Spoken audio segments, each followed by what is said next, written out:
책과 사람이 만나는 곳 팟캐스트 도서관 북팟입니다.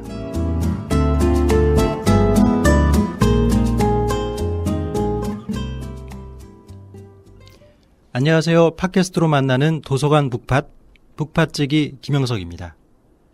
여러분 요즘 날씨가 참 좋죠? 저는 걸어다니기를 좋아해서 웬만한 곳은 다 걸어서 이동을 하는데요.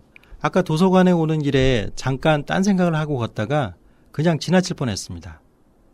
여러분도 살면서 그러신 적 있으시죠? 골목길을 잘못 나온다든지 지하철 출구가 어딘지 찾지 못할 때 이렇게 잠깐만 한눈을 팔아도 가던 길을 놓치게 되는 경우가 많더라고요. 이런 일이야 대수롭지 않지만 만약 인생에 있어서 길을 놓치게 되는 경우가 있다면 자, 오늘은 내가 어디로 가야 하는지 고민하는 분들을 위한 책을 준비해봤습니다. 맑은 소리에 난 눈을 떴었지. 북북팟 새로운 소식에 마음 열었어. 도봉구립 도서관.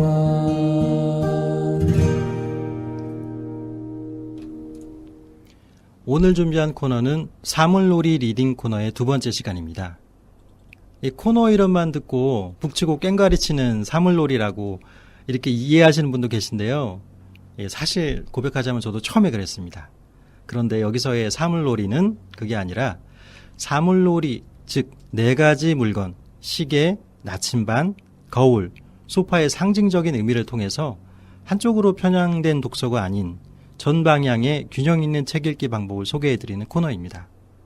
자, 네 가지 물건과 함께하는 책 읽기 여정을 하는 동안 여러분이 지금까지 어떤 책을 봐왔고 앞으로는 또 어떤 책을 보면 좋을지 폭넓게 접근해 볼 수 있는 시간이 되기를 바라겠습니다. 자, 오늘 사물놀이 리딩의 두 번째 시간 박연식 선생님을 모시겠습니다. 선생님 안녕하세요. 네, 안녕하세요. 네, 선생님 요즘 어떻게 지내셨습니까?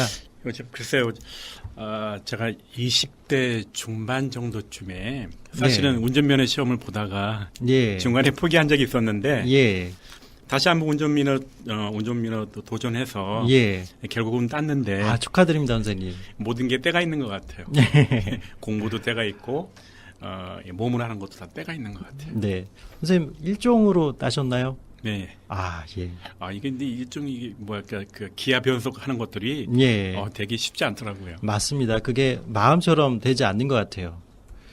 저 지난 시간에서는 선생님께서 시계에 해당하는 책을 가지고 설명을 해주셨잖아요. 그 시계가 효율적으로 일정을 관리하고 그 현재를 개발해 나가는데 도움이 되는 책이라고 한다면 이러한 시계와 같은 책은 내가 어디로 가야 할지 방향이 정해진 이후에 더 좋은 책이라고 말씀해 주셨던 거로 기억을 하거든요. 네, 그렇죠. 예, 그래서 이번에 준비하신 책은 예, 나침판과 관련된 책입니다. 아, 네. 네 가지 사물 중에 이번에는 나침판을 준비해 주셨습니다. 네. 글쎄 어떻게 설명을 해야 될까? 우리는 보통 나침판의 가장 뭐랄까 근본적인 특징은 네. 방향을 알려주는 거죠. 네, 맞습니다. 그래서 근데 많은 사람들이 나침판을 언제 많이 생각하냐면 내가 제대로 가고 있는 건가? 내가 하고 있는 게 맞나? 이런 질문과 이런 의심이 들을 때 그렇죠. 이런 근본적인 질문을 할 때 사실 가장 필요한 책이라고 볼 수 있습니다. 맞습니다. 그러니까 특별히 무슨 일이 있어서라기보다는 문득 그런 생각이 들 때 있는 것 같아요. 저도 직장 생활을 한 10년쯤 하다가 내가 이렇게 계속 이 길을 가도 되는 것일까 하는 어떤 질문이 딱 던져졌을 때 그렇다면 나는 다음 선택을 어떻게 해야 되지? 그러니까 내가 현재 있는 곳을 몰라서 나침판이 필요한 경우도 있고 내가 가고 싶은 곳이 막연하게 있는데 그곳이 어디인지를 찾기 위해서도 또 나침판이 필요한 것 같아요. 그래서 나침판이 우리에게 굉장히 뭐랄까 그 좋아하는 물건이기도 하고 예.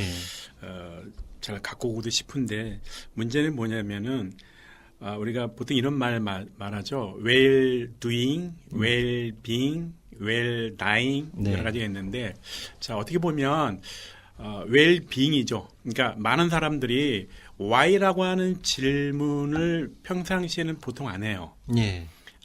대부분 이런 질문 많이 하죠. 어떻게 하지? 어떻게 좀 더 잘할 수 있지? 더 성과를 가질 수 있지? 이런 질문을 많이 하다가 이것이 성취가 안 되게 되고 어떤 일정한 결과를 가져오지 못하면 그때서야 질문을 하는 거죠. 맞습니다. 예. 근데 나침반과 같은 책이라고 하면은 그 사전적으로는 사실 이해가 되는데 이거를 실제로 읽으려고 하는 사람들에게 이러한 특징들을 감안해서 읽으면 더 도움이 되겠다. 나침반과 같은 책이 주는 그 구체적인 도움은 뭐가 있을까요? 나는 오히려 책보다는 그러니까 네. 사람의 상태가 중요한 것 같아요. 네. 그러니까 자기 개발 열심히 하다가 삶의 현장에서 패배하면 그때 나침판적인 질문을 한 거죠. 뭐냐면 나는 지금 어디로 가야만 하는가? 어디로 가고 있나? 내 가치관은 뭐지? 그래서 사실 나침반 같은 책들은 어떤 책들이 가장 많냐면 고전이죠, 고전. 네, 맞습니다. 그러니까 그 고전을 보통 이렇게 마크 트웨인이 말한 적이 있었어요. 뭐냐면 명성은 들어서 익히 알고 있으나 읽지 않은 책. 아, 네. 정답입니다. 예. 저도 고백하자면은 그 여러 그 고전적인 책들이 있잖아요. 그런데 제목만 알고 있고 스토리는 어디서 들어서 알고 있지만 실제로 읽지는 않은 책.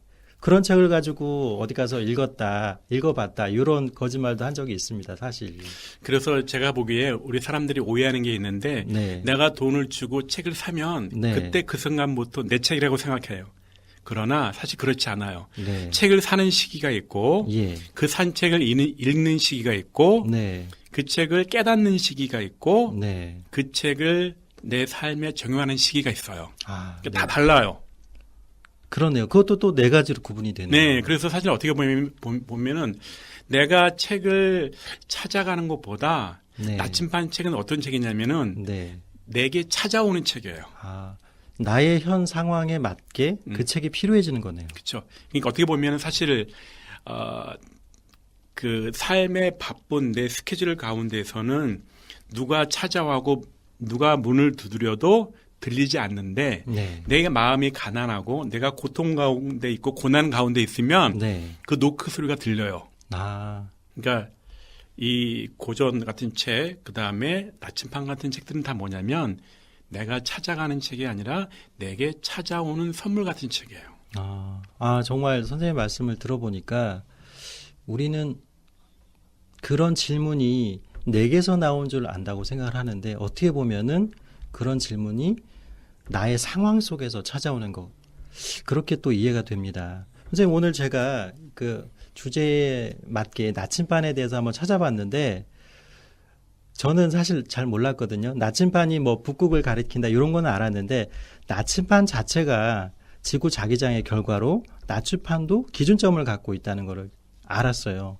방위를 알려주는 건 알았지만 그러니까 즉 우리 인생에도 변하지 않는 지향점 혹은 가치관 같은 게 있다면은 이렇게 나침반처럼 흔들리지 않고 자기 방향을 알려줄 텐데 그 반대로 말하면 자기가 지금 가고자 하는 방향을 모르는 사람에게 나침반이 필요한 거잖아요. 그 어떻게 보면 내 삶의 키워드예요. 네. 여러분들 그 배에 보면 배 바닥에 평행수라고 있어요. 네. 이렇게 꼭지점처럼 배 바닥에 돼 있으면 네. 배가 쓰러져도 다시 복원되는 것을 위해서 밑창에 물을 두어요. 그러니까 내 인생에 평행수가 있어요. 네. 사람도 내가 쓰러졌다가 다시 일어날 수 있는 내 삶의 평행수 같은 내 삶의 키워드가 있어야 돼요. 그게 이제 균형을 한쪽으로 치우쳐졌을 때 균형을 잡아둔 역할을 하는 그래서 거예요. 다시 복원하는 거죠. 아. 그러니까 오뚜기처럼 예. 사실 오뚜기 옛날 그 장난감 보면 네. 너무 궁금한 거야. 그래서 딱 깨봤더니 네. 밑바닥에 뭐가 있는지 아세요? 모래? 콘크리트. 콘크리트. 그게 일종의 무게 중심을 잡아주는 그렇죠. 거네요. 예. 그러니까 예. 내 삶에도 내가 지향하는, 내가 양보할 수 없는 네. 나의 나됨을 드러내는 키워드가 있어요. 아, 네. 네. 그러니까는 이렇게 선생님 말씀 들어보니까 이게 뭔가 치우쳐졌을 때 혹은 어떤 그 여건이 마련되지 않았을 때 나침반이 많이 필요하다고 느껴지는데 그러니까 이거를 사람의 인생에서 좀 비유를 하자면 학교나 사회에 갓 나온 새내기들 그리고 이제 막 새로운 일에 뛰어들려고 하는 사람들 이런 분들에게 의미가 있는 것 같아요. 그래서 시계를 키워드로 말하면 개발이지만 네. 나침판을 키워드로 말한다고 하면 네. 가치 또는 목적 또는 의미. 네. 그러니까 내 삶의 의미를 안겨주는 책, 내 삶의 목적을 안겨주는 책, 네. 내 삶을 좀 더 가치롭게 드러내주는 책 네. 이런 거라고 볼 수 있죠. 예. 그 나침판을 통해서 나침반과 같은 책을 통해서 삶의 목적과 또 자기가 나가야 할 발을 이렇게 되짚어보고 이런 거는 도움이 되는데 또 언뜻 보면은 왜 그런 말이 있더라고요. 파랑새 증후군, 늘 새로운 이상만 쫓는 것. 그러니까 방향은 있지만 그것을 구체적으로 현실에서 어떻게 실현할 것인지에 대한 고민을 덜하는 사람들을 파랑새 증후군에 걸렸다 이런 얘기도 하더라고요. 그러니까 나침반이 주는 장점이 물론 있지만 우리가 나침반이 갖고 있는 함정 또한 고려해봐야 될 것 같아요. 그래서 옛날에 뭐 영어에 그런 말이 있죠. 데이드리밍. 그래서 그 백일몽이라고 하느냐? 아니 뭐라고 하더라. 네네. 그래서 그 꿈만 꾼다고 하죠. 그러니까 예. 꿈을 우리가 어떻게 그 발음하느냐에 따라서 꿈꾸고 있네라고 그렇죠. 말할 수도 있지만 아유 이제 꿈꾸고 있네 그런 뉘앙스가 있는데 네. 사실 그 나침반 같은 책에 꼭 필요한 사실 짝이 있어요. 뭐냐면 네. 나침반이 꿈과 희망이라고 한다고 하면 네. 이 꿈과 희망이 현실과 맞닥뜨려져야 돼요. 예를 들어서 네. 수레바퀴가 있는데 수레바퀴는 사실은 지면을 만나야 돼요. 네. 그러니까 지면은 마찰이죠. 그렇죠. 그러니까 지면이 뭘 말하냐면 삶의 현실을 말해요. 그러니까 현실과 접촉하지 않으면 그 마차바퀴는 굴러갈 수가 없어요. 네. 그래서 제가 보기에 이 나침반의 짝은 바로 뭐냐면 나침반은 항상 지도 위에 있어요.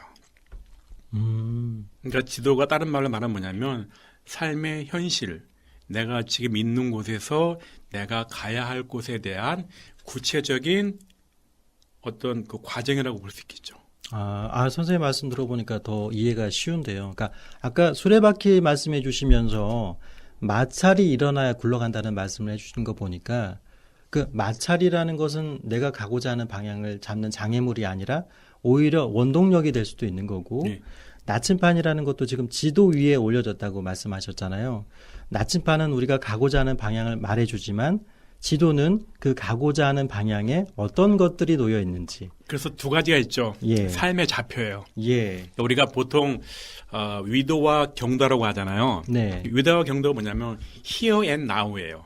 우리 좌표가 두 가지겠는데 here and now. 시간과 공간. 우리는 이걸 떠나서 살 수가 없어요. 네, 그렇네요. 이거 너무 비밀스러운 얘기 많이 해주는데.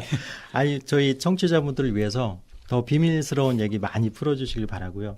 제가 방금 말씀해주신 그 지도 얘기를 듣고 떠올린 건데, 그러니까 왜 우리가 바다에서 배를 타고 갈 때 옛날에는 북극성을 보고 갔잖아요.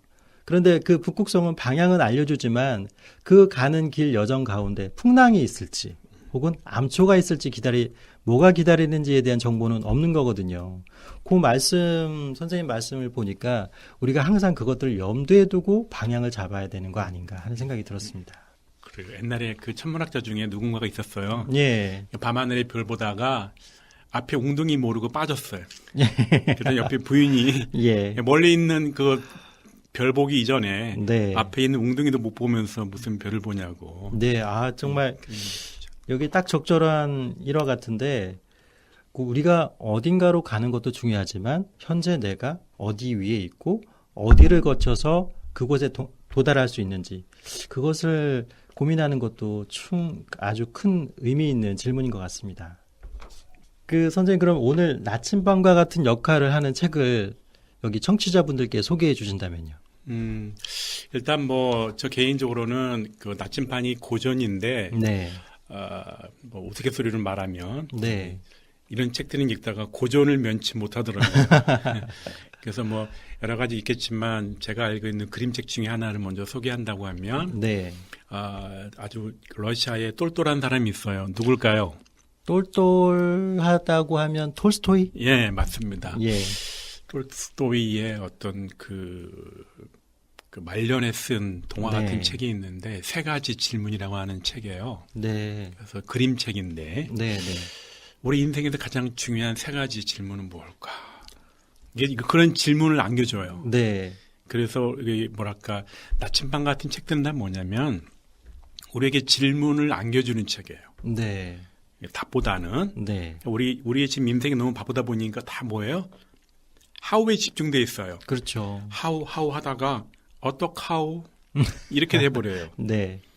이 세 가지 질문한 책을 먼저 보기 전에 내가 생각하는 가장 중요한 세 가지 질문은 무엇일까?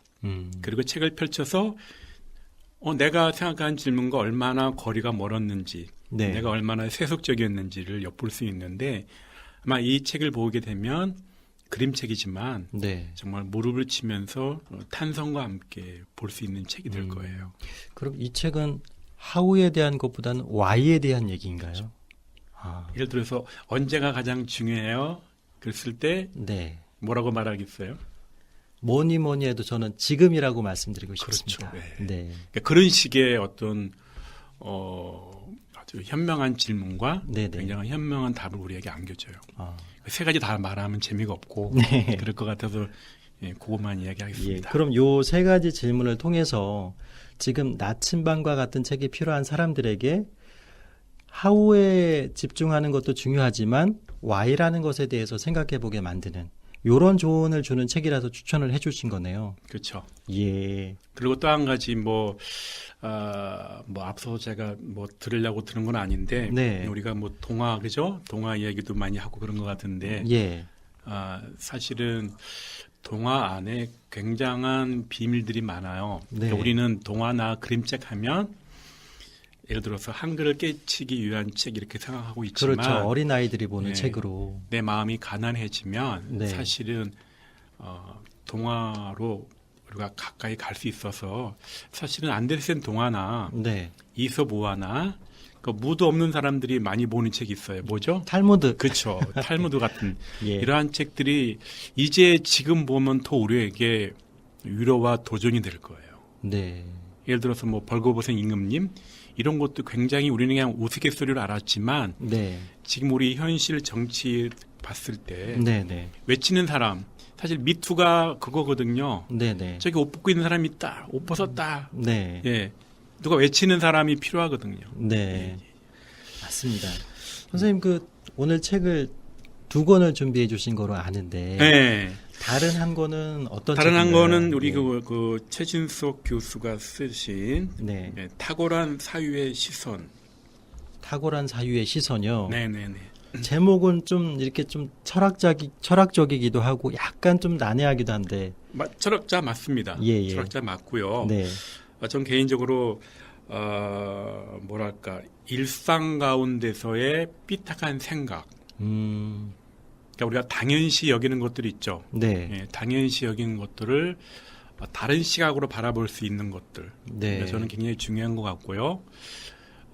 나는 사실 노래는 못하지만 노래 부르는 거 되게 좋아하거든요. 예. 그러니까 다른 사람의 기준에 눈높이에 맞추지 말고 네. 나의 나대로의 즐기는 노래가 필요한 것처럼 네네. 나의 나대로의 생각, 나의 나대로의 느낌을 말하고 표현하는 이런 것들이 과연 어떤 것인지, 네. 그다음에 어떤 영역에서 어떻게 그렇게 해야 되는지를 잘 보여주는 책이고요. 네. 이 저자가 사실은 떠난 사람이에요. 뭐냐면은 안정된 그 서강대 교수의 그 직분을 네. 내버리고 네. 우리 청소년들을 위해서 네. 그 검명원이라고 하는 그런 공간을 이렇게 만들게 됐어요. 검명원이요. 네네. 어떤 공간인가요? 그래서 문화예술 분야에 네. 창의적인 리더와 그런 인재를 양성하기 위해서 만든 그 문화재단에서 네네. 만든 공간인데 네네. 19세에서 29세 학생들에게 네. 이렇게 문호가 개방이 되어 있는데 네네. 제가 좀만 젊었어도 좀 가보고 싶었는데 네. 몇 년이 좀 아쉽네요. 아니면 선생님이 이 비슷한 어떤 다른 교육기관을 또 만드셔도 되는 거죠. 뭐 그것도 하나의 뭐 방법이긴 하겠네요. 예, 오늘 이렇게 두 가지 책을 여러분들께 소개를 해드렸습니다. 하나는 톨스토이의 똘똘한 남자 톨스토이의 세 가지 질문. 그리고 또 하나는 탁월한 사유의 시선이라는 책이었는데요. 그러니까 지금 현재 어디로 가고 있는지에 대한 고민을 하시는 분, 또 나는 어디로 가야 할까라고 고민하는 분들에게 큰 그 위안과 또 용기 그리고 지혜를 전해줄 수 있는 책인 것 같았습니다. 저도 그 방송이 끝나면 찾아서 꼭 보려고 하는데요. 너무 방송 멘트 같은데. 네, 꼭 찾아보겠습니다. 네. 오늘 함께해 주셔서 감사하고요, 선생님. 다음 또 회차에도 기대하겠습니다. 예, 감사합니다. 네, 저도 감사합니다. 지금까지 박연식 선생님과 함께 사물놀이 리딩의 두 번째 시간 함께했습니다. 인생의 막다른 길에 도착했을 때, 또 내가 어디 있는지 막막하기만 할 때, 정말로 나침반 같은 게 있다면 얼마나 좋을까 하는 생각을 하는데요. 근데 여러분, 생각보다 그 나침반이 멀리 있지 않습니다. 우리 주변에는 책천국 도서관이 있습니다. 낡은 선반 한켠에서 어쩌면 이미 여러분을 기다리고 있을지도 모릅니다. 박연식 선생님이 소개해 주신 세 가지 질문은 방학 2동, 방학 3동, 쌍문 2동 작은 도서관에서, 탁월한 사유의 시선은 도봉문화정보도서관, 항마을도서관, 지혜등대, 방학 3동, 도봉구청 행복 작은 도서관에서 만나보실 수 있습니다.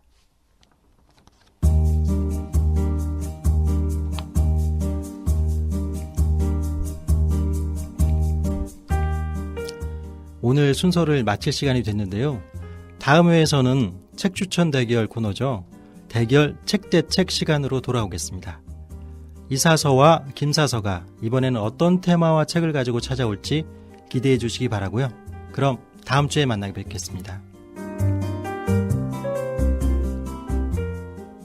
이 방송은 도봉문화재단, 도봉문화정보도서관이 운영하고 은행나루마을 방송국이 함께합니다.